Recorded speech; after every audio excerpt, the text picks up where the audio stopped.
اللہم صلی علی سیدنا محمد و علی آلہ و اصحابہ وسلم۔ سامعین محترم، ہم آج کی اس ویڈیو میں حضور غوث اعظم پاک سے روحانی مدد حاصل کرنے کا ایک آسان طریقہ آپ سب کی خدمت میں پیش کریں گے، اور یہ طریقہ ہم تک پہنچانے والے کوئی عام شخص نہیں بلکہ حضور سلطان العارفین حضرت سخی سلطان باہو ہیں، اور آپ امت مسلمہ سے مخاطب ہو کر فرماتے ہیں کہ اے غوث اعظم کے ماننے والے، غوث اعظم سے عشق و محبت کرنے والے، تم پریشان اور مایوس کیوں ہو؟ مسائل کا شکار کیوں ہو؟ دراصل جو تالا ہے اس میں اسی کی چابی لگائیں، اور یاد رہے کہ ہر تالے کی الگ چابی ہوتی ہے، اور اگر تالا کو اسی کی چابی لگ جائے تو یقیناً وہ فوراً کھل جاتا ہے۔ دیکھیں، اگر آپ حضور غوث اعظم سے فیض لینا چاہتے ہیں، یا روحانیت میں آپ حضور سے مدد لینا چاہتے ہیں، یا کسی حاجت کے لیے حضور غوث اعظم سے امداد لینا چاہتے ہیں، تو اس ویڈیو کو مکمل توجہ اور دھیان سے دیکھیے گا، کیونکہ ہم آج کی اس ویڈیو میں حضور غوث اعظم سے مدد حاصل کرنے کا صحیح طریقہ، صحیح وقت اور صحیح تعداد آپ کی خدمت میں پیش کریں گے، جس کو کرنے کے بعد انشاءاللہ تعالی آپ حضور غوث اعظم کی روحانی مدد کو آتے ہوئے دیکھیں گے۔ دیکھیں سامعین، یاد رہے کہ چاہے کوئی قادری ہو، چشتی ہو، نقش بندی ہو یا سہروردی ہو، دیکھیں تمام اہل طریقت کے لیے سلطان الفقر پیران پیر محبوب سبحانی حضرت شیخ عبد القادر جیلانی مرشد نور الہدیٰ ہیں، کیونکہ جب بھی سالکین کی کشتی بحر طریقت کے بھور میں چکراتی ہے اور راہ معرفت میں جب ابلیس اپنی ناری قوتوں سے خدا بن بیٹھے، اور جب جذب اور مستی میں سالک راہ شریعت سے فرار ہونے کے قریب ہو،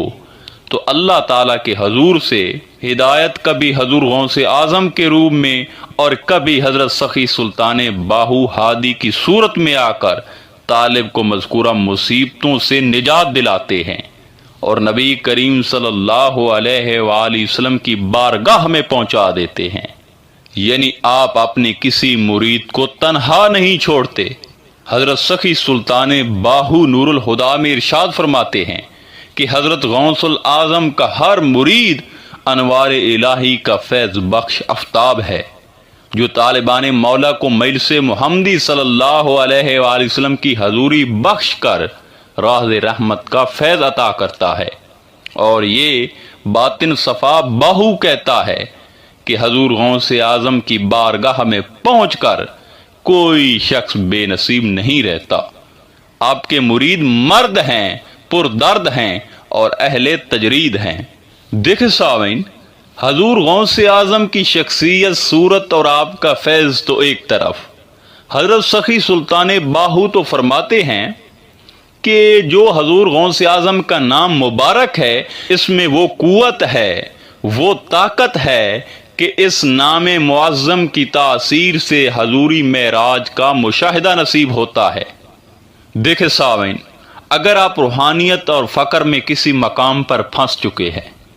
اور آگے کی منازل آپ سے طے نہیں ہو رہی،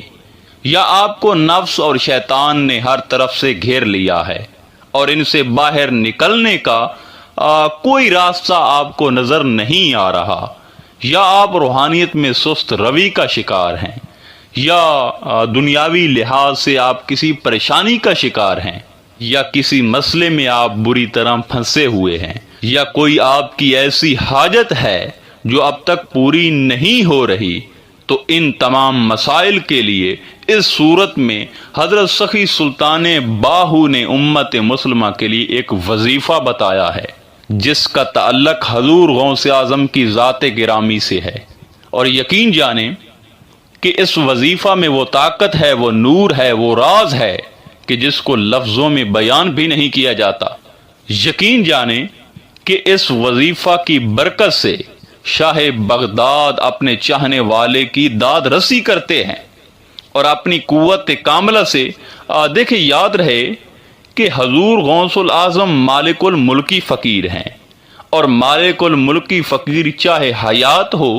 یا ظاہری طور پر پردہ فرما چکا ہو، اس کی قوت میں فرق نہیں پڑتا۔ تو ہم بات کر رہے تھے کہ اس وظیفہ سے حضور غوث اعظم اپنے چاہنے والے کی خبر لیتے ہیں، اور جو اس کی مشکل ہوتی ہے، چاہے روحانی مشکل ہو یا ظاہری اور جسمانی ہو، اس کو اللہ کے حکم سے حل فرما دیتے ہیں۔ الغرض یہ کلمات پڑھنے والے کے پاس حضور غوث العظم پاک کی روح مبارک پہنچ جاتی ہے، اور ہمارے لیے یہ کتنے بڑے سعادت کی بات ہے کہ ہم وہی وظیفہ پڑھ رہے ہیں جس کو عارفوں کے بادشاہ حضرت سخی سلطان باؤ پڑھتے رہے ہیں۔ اب وہ وظیفہ کیا ہے؟ دیکھیں، حضور سلطان العارفین حضرت سخی سلطان باہو نے